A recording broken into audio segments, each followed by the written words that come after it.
Hello and welcome to the special series. WazirX and CNBC TV18 present Crypto Digital Assets of the Future. I am now joined by Douglas Horn. He's Chief Architect, Telos Blockchain Network. Douglas, hi, good to have you on the show.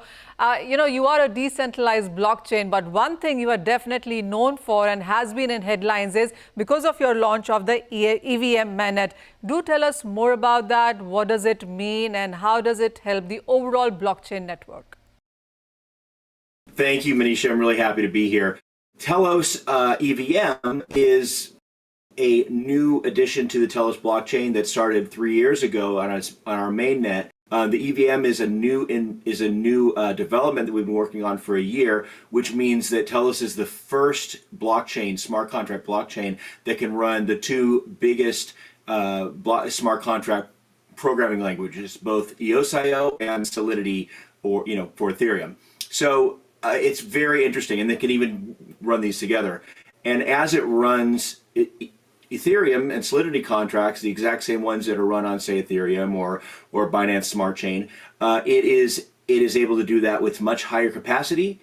It's able to do it about 100 times the capacity. It's able to do it in each transaction each block is only half a second, so it feels as fast as using any other mobile app instead of the wait that you usually have, and the cost is very low.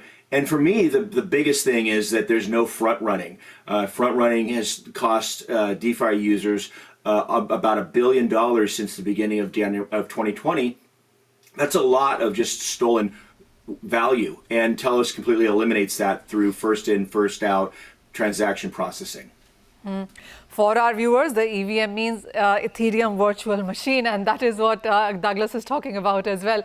So, Douglas, when you talk about speed and greater intensity and lower fees, I mean, those are the basic, concepts of overall blockchain. That is the reason people are into this, apart, of course, from it being decentralized there. But do tell us about the front-lining part of it, the front-running, that is. How much prevalent is that in blockchain? Because there are a lot of people now investing in cryptocurrencies, as many as there are products that are coming up as well. How big a concern is that? Well, I think it's a big concern, and I think the only reason people haven't heard more about front running is that there's not any other solution, so people try to keep mum about it. But anytime somebody puts a big transaction in on DeFi, or is trying to buy an NFT that's expensive, there's always the risk that somebody running a bot or the miners themselves will just see the transaction coming up and inject their own transaction in front of it so that it can steal part of the value. As I said, since January 2020, there's been $1 billion stolen just on Ethereum using this on the main DeFi platform. So it's very prevalent. It happens because there's something called a mempool that holds all of the transactions, and the miners, the mining pools, are able to put in transactions however they want. On Telos, on the other hand, these are processed first in, first out, so no one can jump in front of you. And again, that's another reason why it's really nice that these are half-second blocks as opposed to 15-second blocks. It's a big difference. Yeah, it's stealing a lot of value from people. And in my view of DeFi, it was always meant to be, decentralized or democratized finance, but to date, it's only been available for the very wealthy because of two main reasons. One is the very high cost of transaction fees of gas on Ethereum, and the other is because of things like front running. You can go to dextools.io and you can literally see people getting value stolen from them from front running. So we're here to solve both of those problems so that it extends DeFi and the ability to have democratized finance to people at much lower monetary levels than was ever possible before. You could make $5 transactions that are profitable as opposed to having to make $2,000 transactions because the gas cost $80, right? Sure. I think that's a big advantage. Douglas, would you say that the Ethereum 2.0, while was sorted or put out to solve a lot of these issues, it hasn't really been able to do that? Well, I mean, you're right. You're exactly right. They needed to move to a different format. They needed to move to proof of stake in order to solve these problems, but it's still quite a ways off. You know, the Ethereum 2.0 has several phases, and they've really only done the first phase, and it's not until the fourth phase that anybody gets that we get the value that we are all thinking of. So it's a long migration, and until it happens, people are trying to do really convoluted things like these roll-ups that store everything off Ethereum and bring it back on. It's much simpler to just have a simple, single Ethereum-like EVM, like Telos EVM, where everything can be done on-chain. You don't have to worry about whether a roll-up is going to be accepted or not. It's just much simpler, and we're excited because AnySwap and SushiSwap have both come on to Telos EVM. We only launched this a little over a week ago, and those two platforms are now on. Liquidity is starting to flow in. It's really a fantastic way to experience DeFi.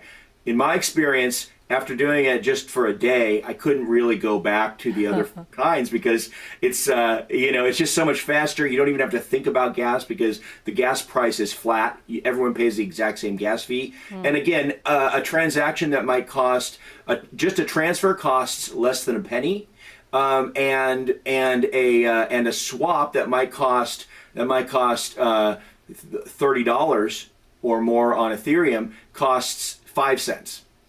All right. So it's a big difference. Not only is it faster, when I say it's cheaper, it is.